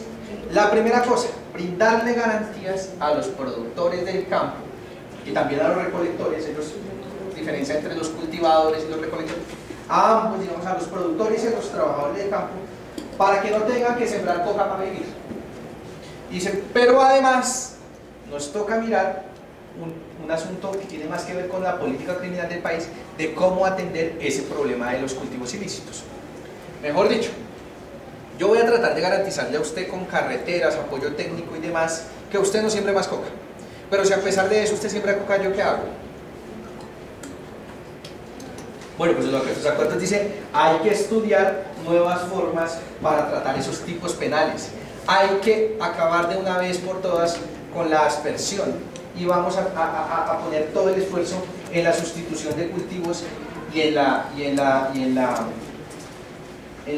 destrucción manual y no aspersión de glifosato o cosas de ese tipo frente a esos casos. Pero frente a los otros que dicen, y acá es donde yo me quiero concentrar. Muchos han dicho, hombre, con esos acuerdos se nos resolvieron los problemas del campo. Yo creo que esos acuerdos tienen un tinte, digamos que progresista, reformista, bien. Pero no olviden esto, lo dice el acuerdo de La Habana, dice: toda esta cosa será en el marco de la globalización. Y la globalización que vivimos nosotros, ¿es la neoliberal o cuál otra es? No se negoció, no es cierto que se haya negociado el modelo económico dentro de los acuerdos. Dentro de los acuerdos no se renegocian los tratados de libre comercio. Dentro de los acuerdos, ¿qué hay? Para combatir este problema de drogas ilícitas. Por eso digo, está ligado con el punto 1 de reforma rural integral. Dicen, vamos a garantizar acceso a la tierra y vamos a garantizar formalización de tierra. Vamos a garantizar el acceso de tierras con 3 millones de hectáreas de tierra de baldíos, es decir, tierras del Estado que hoy están ahí como que vamos a dar 3 millones de tierras a campesinos que no tienen tierra. Mucha gente dice, por eso, vea esas cosas tan graves que han dicho en los acuerdos de La Habana. Eso no lo dicen los acuerdos de La Habana, eso lo dice la Constitución Política de Colombia. La Constitución Política de Colombia señala de manera literal, expresa que los baldíos del Estado únicamente podrán ser asignados a los campesinos que no tengan tierra. Lo que dicen los acuerdos de La Habana es, hombre, cumplamos eso. Y dice además de esos 3 millones de hectáreas, vamos a dar 7 millones de hectáreas en formalización de tierras. Formalización de tierras es que usted tiene una tierra hace 50 años, pero no tiene los títulos. Entonces, pues el Estado va, demuestra que usted es un poseedor de buena fe, es decir, que usted no se la ganó a tiros, sino que de verdad usted llegó ahí y no la pudo formalizar y le da el título. ¿Eso es nuevo? No. Esa cosa la ha venido haciendo, eso lo hizo Uribe, imagínense. Eso lo hacía durante el gobierno de Uribe, durante el de Pastrana, durante el de Samper, durante el de Santos. Lo que hay es una nueva institucionalidad que garantice que esa cosa se cumpla. Eso es lo que se propone. Pero también se habla de asistencia técnica y demás. Sí, es cierto, hay asistencia técnica. Hay mecanismos como estos. Dice el Estado, vamos a dar la tierra de 3 formas. Adjudicándola directamente, por ejemplo, el Estado tiene acá unas tierras que son de él y dice, ¿usted tiene tierra? ¿Sí o no? No, tome. Segunda fórmula, dice, vamos a dar subsidios para que la gente compre la tierra. ¿Usted tiene tierra? No, no tengo tierra. ¿Quiere comprar? Sí, quiero comprar tierra. Tome, le doy la plata que vaya a la compra. Y la tercera es, vamos a dar créditos blandos, créditos bajitos con interés casi nulo. ¿Usted tiene tierra? No, tómele préstamo, le paga y ahí vemos cómo le paga. Eso tampoco es nuevo. Pero yo estaba explicando esto para decirles, ese punto de drogas ilícitas es súper importante. Es importante porque en todo caso va a haber unas herramientas ahí para que la gente ojalá no dirija ese camino de las drogas ilícitas. Pero yo también quiero hacer un llamado a esto, que es en últimas en lo que se basa esta posición de acuerdos de paz y gobierno de Santos no. Y es entender que los problemas del campo no se resolvieron ni se resolverán con los acuerdos de La Habana. Voy a decirles esto, así se implementaran perfectamente, no hubiera incumplimiento de ninguna de las dos partes, los problemas siguen. ¿Y por qué siguen? Desde 1990 hasta el año 2015, la producción de alimentos en Colombia creció un 67%. Pero las importaciones de alimentos del extranjero a Colombia crecieron un 1570%. Desde 1990 hasta el año 2015, este país perdió poco menos de 1 millón de hectáreas de cultivos de corto plazo. Prácticamente todo el maíz, el sorgo, el algodón, los cereales en general los importamos, 33% del frijol. En el año 2010, imagínense esto, en el año 2010 debido a los precios del café, este país importaba 9 de cada 10 tazas de café que se tomaban. Es decir, acá hay problemas gravísimos del campo que tienen que ver con ¿qué? Con el modelo de libre comercio.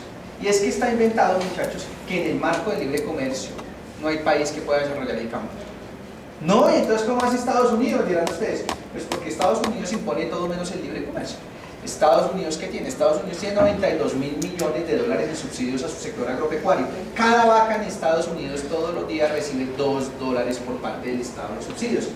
Es decir, vive mejor una vaca gringa que un campesino colombiano. Si uno pudiera elegir, nacería vaca gringa que un campesino colombiano. Y en el marco de los tratados de libre comercio que Colombia ha firmado, y citemos por ejemplo ese con Estados Unidos, o con la Unión Europea, es absolutamente imposible, lo reitero, que los productores, por ejemplo, lecheros de Colombia puedan competir con las importaciones lecheras de Colombia. Porque mientras ellos tenían 92.000 millones de dólares en subsidios al año para su agro, nosotros tenemos agroingreso seguro. Luego no hay punto de comparación.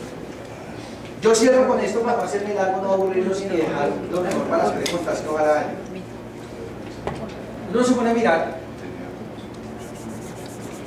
de lo que se habla en los acuerdos todo el tiempo y son cuidadosísimos en las palabras. Es de garantizar el derecho a la alimentación y la disponibilidad de alimentos. Es decir, no se habla nunca, los invito a que lo hagan, control F o control P, depende de dónde lo abran. Soberanía alimentaria. A ver cuántas veces aparecen las palabras. ¿Saben cuántas veces aparece? Ninguna, ni una sola. Ni una sola vez aparece el tema de soberanía alimentaria, porque el tema de soberanía alimentaria supondría que este país tiene que renegociar los tratados de libre comercio. Entonces eso no sirve para nada. No, por supuesto que no. Sí sirve, y es buenísimo que haya asistencia técnica, que haya formalización de tierras y que haya acceso a tierras para aquellos que nunca han tenido la posibilidad de tener tierra. Eso es súper importante. La Constitución lo dice y no lo ha cumplido en este país, y es importante que eso ojalá se haga.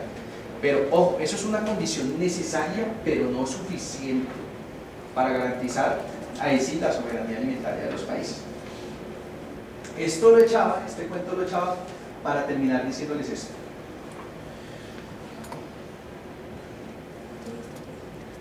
creo que hay un punto medio entre esas críticas excesivas a los acuerdos de paz, diciendo que acá le van a entregar el país al castrochavismo, y otro punto, y entre el tema de se nos resolvieron los problemas del mundo todos, porque se aprobaron los diálogos de paz. Creo que hay un punto medio, muchachos, que es el que al que yo los quiero invitar, porque a mi juicio es el más ponderado, es el de entender que, insisto, esta es la salida menos dolorosa, que hay una frase que está haciendo carrera y es mejor unos acuerdos imperfectos que una guerra perfecta, pero además entender esto: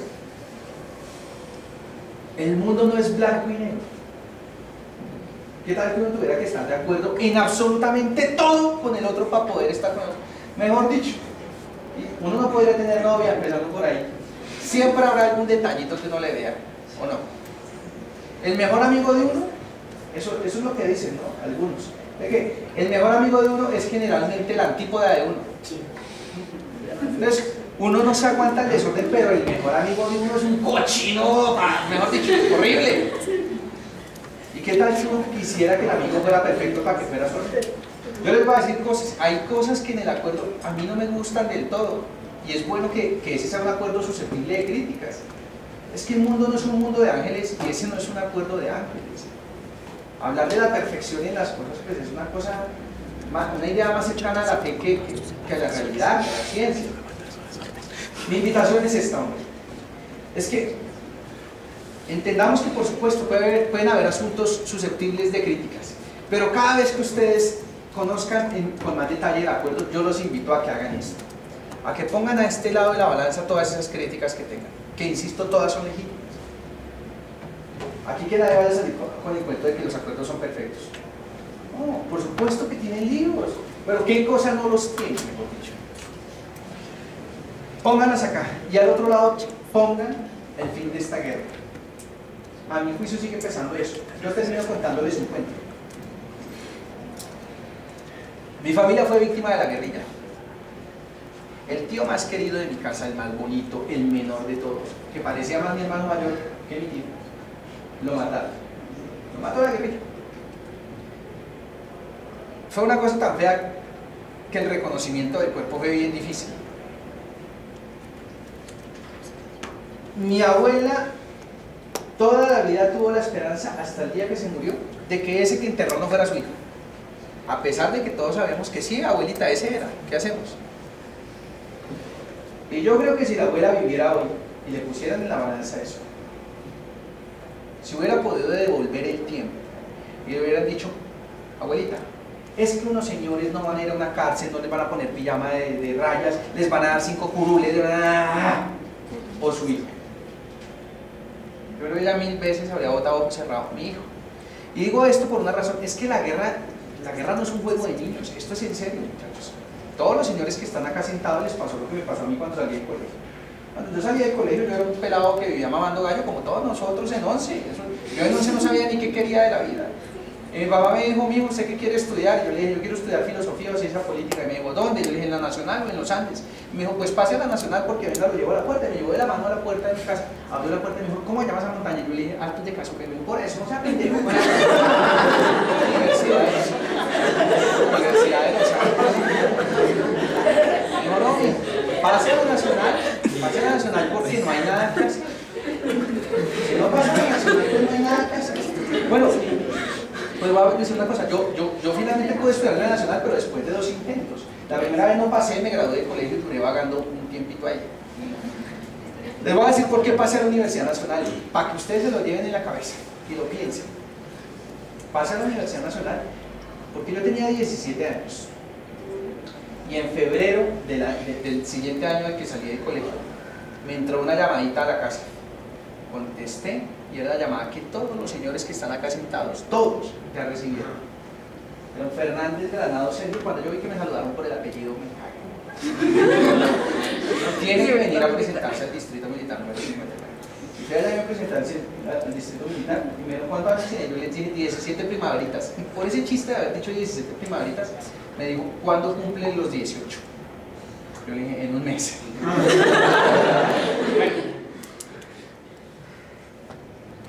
Eso era además en los tiempos de agudización del conflicto duro. corría el año 2003. Usted en el año 2003, mejor dicho, eso de 1997 al año 2005 más o menos, que usted le dijeran que se iba al ejército, pues de una vez cómprame el vestido de baño para enterrarle. Sí, eso era así. Y yo dije, no. Llegué a la casa y le dije, no papá, ¿sabe que yo voy a estudiar ahora sí para pasar a la Universidad Nacional? Y cuando pasé, mi mamá decía que yo había pasado por ser muy inteligente. Y yo le dije, no, yo pasé porque era el más asustado de todos. Lo que les quería decir era esto. Hombre, muchachos, ponderen bien esa decisión. Probablemente más de uno de ustedes está estrenando cédula. Aprovechen bien esa cédula. Yo respeto la decisión que cada uno vaya a tomar, es legítimo si votan sí o si votan no. Pero entiendan bien, muchachos, las consecuencias de eso. No es cierto que vaya a haber renegociación, no es que si ganan no vamos a volver a renegociar y esto ahí se va a quedar perfecto. Bueno, que alguien primero me diga cuál es el acuerdo perfecto. Mejor dicho, quienes están diciendo que se puede llegar a un acuerdo perfecto, primero muestren. Primero díganos, mire, es que este es el acuerdo perfecto al que vamos a obligar a firmar a las FARC, si ganan. Si me lo muestra y si además sale las FARC y dice, yo estoy dispuesto a firmar, yo digo, que gané, no, hombre, pero no. La verdad es que a mi juicio, si ganan, no lo que a lo que nos vamos a enfrentar es a una incertidumbre tenaz. Hoy tenemos un pájaro en mano, que es que estos tipos dijeron, entregamos las armas y eliminamos el país. Ahora, para terminar ahora sí, ya he terminado 5 veces, para terminar. Yo entiendo también esto y es, bueno, pues sí, y entonces estos tipos se desmovilizan, ¿y yo qué? ¿Cómo voy yo? Desafortunadamente la gente siempre piensa así en su interés individual, y bueno, ¿y qué? Bueno, sí, muy bueno que haya paz, pero ¿y cómo voy yo? ¿Cómo voy yo? Yo creo que hay varias razones por las cuales a uno personalmente le conviene que esta cosa se acabe. La primera razón es la que acabo de mencionar. Es que las guerras las hacen de sus hijos y sus primos y sus hermanos, ¿ok? O por favor levante la mano el que tiene apellido Sarmiento Angulo, ¿ok? O Santos. No, en este salón no hay ninguno de esos. Este salón están los soldados de un lado o del otro, ¿ok? Así son las guerras. Pero segunda razón, y yo creo que es súper importante, y esa es la razón por la que decimos acuerdos de paz y gobierno de San Pedro, es que la guerra durante 52 años ha sido una venda en los ojos. Y ha sido una venda en los ojos que le ha impedido a este país hablar y decidir sobre otros problemas tan graves como el de la guerra. No los hemos podido discutir nunca. ¿Cómo cuáles? ¿Cuál fue ¿Con cuál tema se eligió Santos II? Con la paz. ¿Con cuál tema se eligió Santos I? Con la guerra. ¿Con cuál tema se eligieron los dos gobiernos de Uribe? Con la guerra. ¿Con cuál tema se eligió Pastrana? Con la paz. ¿Con cuál Samper? Con la paz. ¿Con cuál Gaviria? Con la paz. No ha habido más temas sino la paz y la guerra, y mientras tanto la Universidad Nacional y la Universidad están cayéndose a pedazos. ¿Y a quién le importa? Pues a ustedes y a mí. ¿De resto a quién? ¿Cuántos presidentes en este país o cuándo el debate presidencial más importante de este país ha sido la salud? La gente en Colombia, les voy a decir una cosa, en Colombia se muere más gente por culpa de la ley 100 que por culpa de la guerra. De hecho, el problema más grave de este país es de lejos, por encima de la guerra, el de la salud. ¿O cuál? Usted le da una gripa y de malas se murió. Ahora, si usted llama a Gallera, le da cáncer y en 3 días lo tiene echando discurso otra vez, ya fresco. ¿Y saben cuántos presidentes se han elegido en este país por el debate de la salud? Ninguno. Este país le entregó toda su soberanía a las grandes potencias.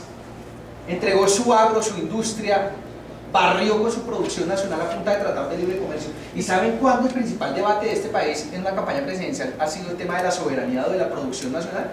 ¡Nunca! Y yo creo, compañeros y compañeras, que cuando nos quitemos la venda de la guerra de los ojos, por fin vamos a empezar a poder debatir todos estos problemas. Y además vamos a contar con mejores garantías. Porque cada vez que ustedes salían a protestar, yo los acompañé en varias movilizaciones del semestre pasado en el paro y también en defensa de la ITV y demás. Cada vez que ustedes salían a protestar y le cascaban a algún estudiante o mataban, cada vez que un estudiante de la universidad pública muere, ¿saben cuál es el sirirí con el que lo justifican? Es que ahí detrás estaban las FARC. El problema no es que lo justifiquen porque para nosotros eso es injustificable. El problema es este, muchachos, es que la sociedad ha visto cómo la universidad pública se deslegitima ante la sociedad. ¿Por qué la derecha usa el tema del conflicto armado para achacárselo a todo y que peleen contra estos gobiernos? Usted levanta la mano para decir que le pareció muy caro también y dice, pues eso debe ser porque usted en el bolsillo tiene una papabomba. No, pero yo no tengo nada. No, pero eso debe ser porque usted es guerrillero o de Al Qaeda o de alguna manera. Yo estoy seguro, muchachos, de verdad, es la invitación fraterna que yo les hago. Yo estoy seguro de dos cosas. Por supuesto que este acuerdo puede ser imperfecto, que es susceptible de críticas en algunas cosas, pero si ustedes ponen todo eso en este lado de la balanza y ponen al otro lado que ese es este mar de horrores que nos ha traído la guerra, para mí sigue pesando mucho más que ese es este mar de horrores que nos ha condenado a varias décadas de violencia. Y estoy seguro además de que si cesamos con esa violencia, este país, esta generación de 12 millones de jóvenes, que es la más grande en la historia de este país, podrá conquistar para los que están por venir en mejores condiciones, sin la guerra de por medio, sin la venda en los ojos, un montón de garantías menos un montón de libertades más. Muchas gracias, muchachos.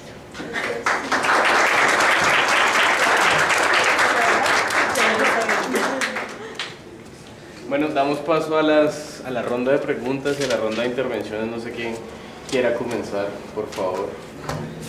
¿A quién? No les dé pena. Despierten. No tienen ninguna pregunta, todos se movilizan por el sí. Sí, pero con el Santos no. Listo, muchachos, muchas gracias a ustedes. Uno. Dos. Pues es que hablando de lo que usted decía ahorita, ¿cómo se puede lograr que el debate no se centre más en un sí o en un no, sino en una construcción de una sociedad que respete? Porque hemos visto que a pesar de todo lo del plebiscito, el irrespeto hacia los diferentes se ha visto. Por ejemplo, vimos en agosto todo lo de las cartillas del Ministerio de Educación, y ver como que en realidad que se firmen los acuerdos no va a reconciliar a las personas, porque en el fondo nos vamos a seguir respetando, vamos a seguir empujando a las personas en Transmilenio. Entonces, ¿cómo sería, en lugar de forjar una paz con los acuerdos, formar una paz más desde las personas con respeto entre iguales? Y cómo asegurar que todos estos acuerdos en los que se dicen que el eje central van a ser las víctimas, en realidad van a ser las víctimas y no solo unos pocos. Hombre, miren, voy a decir dos cosas frente a lo que dice el compañero. Lo primero es esto: Carlos Gaviria decía que la mejor forma de uno enseñar la ética era, más que hablando de ella, predicándola con el ejemplo. Yo creo que tiene razón. Y creo que hoy lo que nosotros podemos hacer de verdad es que 12 millones de jóvenes son un ejército incontenible. Hoy lo que podemos hacer los jóvenes es súper importante. Miren, el día que estos 12 millones de jóvenes se decían a mandar al carajo al santo vivismo, tenemos la mitad de los problemas de este país resueltos. Ya les dije, hombre, con los diálogos de paz no se van a resolver todos los problemas del país, empezando porque el presidente va a seguir siendo santos, pero el día que los jóvenes colombianos nos demos la tarea de hacer la política de otras formas nuevas, de evitar ese maltrato, de desarmar los espíritus, vamos a dar un paso de frente. Pues lo segundo es esto, hombre, entendamos una cosa: los problemas de este país no se van a solucionar allá, los conflictos tampoco se van a acabar, pero además de cualquier una cosa, es deseable que no se acaben, que todos los conflictos no se acaben. Debe haber siempre diferencias y cosas de ese tipo, eso está bien, que la gente piense distinto y todo. ¿Cuál es la discusión? La discusión es, bueno, ¿y cómo vamos a tramitar las diferencias? Si usted va a seguir pensando de la misma forma y yo voy a seguir pensando de la misma forma, ¿qué hacemos? No nos vamos a poner de acuerdo. ¿Qué hacemos? Yo creo que es sano que el país entienda cosas como esta, y es que la movilización social es un derecho y que es una garantía. Yo diría, a mí cuando me dicen, muchas veces me dicen, ¿cuál es el derecho más importante de todos para usted? Yo siempre digo el derecho a la protesta, porque en el derecho a la protesta reposan todos los demás. ¿Sabe qué es lo que garantiza que las mujeres puedan estar sentadas? De hecho, veo que hay más mujeres en este salón que hombres. ¿Saben qué es lo que ha garantizado que ustedes estén acá? Pues el derecho a la protesta. Si no hubiera sido por un montón de mujeres que entregaron su vida en protestas, ustedes no estarían acá sentados. Pero en este país no hay garantías para la protesta, por ejemplo. Y eso es gravísimo. Y es gravísimo, entre otras cosas, porque cuando uno prende el televisor, ustedes se imaginan, imagínense esto: cada vez que hay paro agrario o hay paro en la distrital o hay una cuotica que es un muerto. Entonces la gente dice, no, pero eso marcha sin muertico no hay marcha. Yo quisiera ver qué pasa si hubiera un muertico en una marcha en España o en Francia. Los países se incendian, pero acá no lo convirtieron en parte del paisaje, no parte del paisaje. El paisaje colombiano es que si hay marcha, hay muerto. Si hay elecciones, hay robo de votos. Yo creo, compañeros y compañeras, que la tarea de nosotros consiste en, de ahora en adelante, decirle al país, miren, los problemas no se van a solucionar y los encargados de resolverlos son cada uno de los colombianos, en esto no hay suplentes. Y la forma de resolverlos ya se demostró, no está, mejor dicho, hasta el ejemplo de eso es que Timochenko lo dice, es la forma de resolverlos no es a tiros, nunca fue a tiros, nunca se justificó el secuestro, la extorsión y todas esas cosas, todos esos horrores. La forma de resolverlos es con movilización civilista, democrática, con debate público. Incluso, ojalá algún día haya garantías para poder resolverlo a punta de votos. O sea, ojalá algún día no se roben las elecciones en este país como las roban cada rato. Pero sí es necesario que ustedes, hoy más que nunca, muchachos, la movilización social se convierta en una herramienta de los colombianos. Ustedes, no me vayan a mirar pues como un ojo acusador, pero a mí me encanta, de verdad, me encanta que el uribismo promueva movilizaciones. Pues porque ahora en adelante, cada vez que nosotros salgamos a marchar y entonces haya sectores de allá que digan, ¡ay, otra vez salieron a tirarse las calles! Oiga, pero ¿cómo así? Cuando ustedes salen, nadie les dice nada y ahora nos van a joder a nosotros. O sea, a mí me encanta que todo el mundo salga, que haya movilizaciones de todo tipo y que lo respeten. Si ellos salen mañana para defender X idea, pues de que no dejen salir al otro día a defender la Y.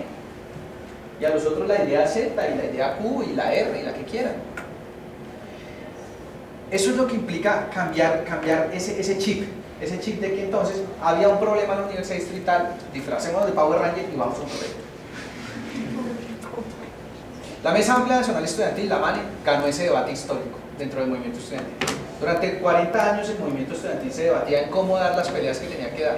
Bueno, pues durante 40 años, durante los últimos 40 años, desde 1971, cuando se gana hoy con gobierno y demás, entró el movimiento estudiantil en un reflujo gigantesco. Y durante 40 años lo que se impuso en las universidades fue eso. Fue que cada vez que había un conflicto dentro de las universidades, la papa, la capucha y demás trataban de reemplazar las mayorías de los estudiantes. ¿Y saben qué se ganó con eso? Se ganó que se deslegitimó a la universidad pública frente a la sociedad. Se ganó eso, es decir, se perdió. Y en el año 2011 la MANE, a punta de movilizaciones civilistas, democráticas, de la abrazatón, de la besatón, de la desnudatón, toca repetir esas cosas, de todas esas cosas, derrotó la reforma de la ley 30 de Juan Manuel Santos. Santos tenía las mayorías en el Congreso y nosotros las mayorías en las calles. Nos ganamos el cariño de la gente, todo el mundo, unánimemente, gente de izquierda, de derecha, cristiana, atea, católica, marxista, liberal, de todo tipo, salió a acompañar a la MANE por esa forma democrática en la que dio las movilizaciones. Igual pasó en el paro agrario, todo el mundo se ponía su ranita y salía con una cacerola en la calle. Bueno, en fin, eso ha demostrado, muchachos, ser mucho más eficaz y más efectivo. Yo creo que eso hace parte de cambiar ese chip, de entender, hombre, esa otra cosa no sirvió, fracasó, ¿qué hacemos? Y no lo digo yo, lo dicen los hechos. Tal lo dicen que quienes empuñaron las armas hoy dicen, ya no más, esto no fue. Eso, esa creo que es la mejor forma de tratar de llenar a esta sociedad, de cambiarle el chip a la sociedad y meterle respete. E insisto, la idea, eso se predica es con el ejemplo. Durante el tema ese de las cartillas, ese debate de las cartillas que tú ponías de ejemplo, fue un ejemplo también de intolerancia grandísimo, ¿no? Entonces era unos diciendo que ciertas religiones, ciertas personas que tenían algún credo eran lo peor, y de ese lado también diciendo, pero es que las personas LGBTI también son lo peor. Y yo decía, oiga, pero tengo amigos excelentes que son ultra requete cristianos. Y una de mis mejores amigas es Sara Abril, la representante del Consejo Superior de la Universidad Nacional. Ella es gay, la niña que se paró y le cantó la tabla a Santos. Y es una excelente estudiante, es una excelente persona, es una de mis grandes amigas. Yo digo, es que ser cristiano o ser gay a usted no lo hace ni mejor ni peor persona. Y otra vez volvamos al ejemplo que nos trajo hoy a hablar acá. Votar por el sí, votar por el no, a mí no me va a hacer ni mejor ni peor persona.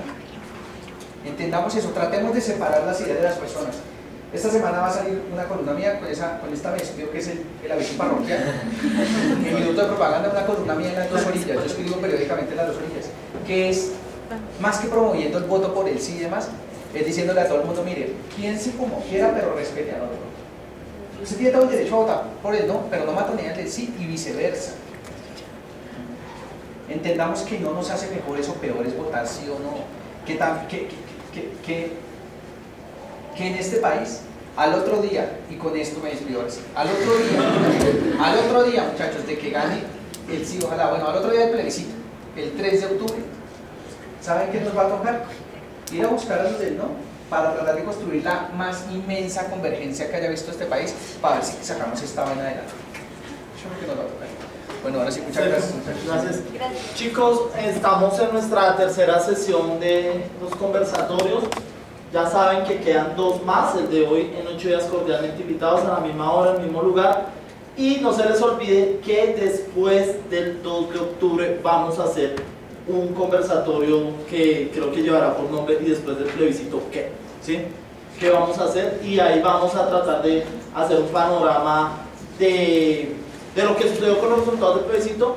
Quiero agradecer el apoyo de los profesores de la Universidad Distrital y sus intervenciones siempre oportunas y que ayudan a construir este espacio. Les agradecemos, esperamos que vengan de hoy en 8 días. No se les olvide que las personas que asistieron a 4 de los 5 conversatorios tendrán un certificado que avale su participación formativa, porque este tipo de espacios también se tienen que certificar de algún modo para generar una diferenciación y una pedagogía en la universidad. Les agradecemos y los esperamos dentro de 8 días, Sergio. Muchas gracias. A ustedes. Listo. Gracias, chicos. Gracias.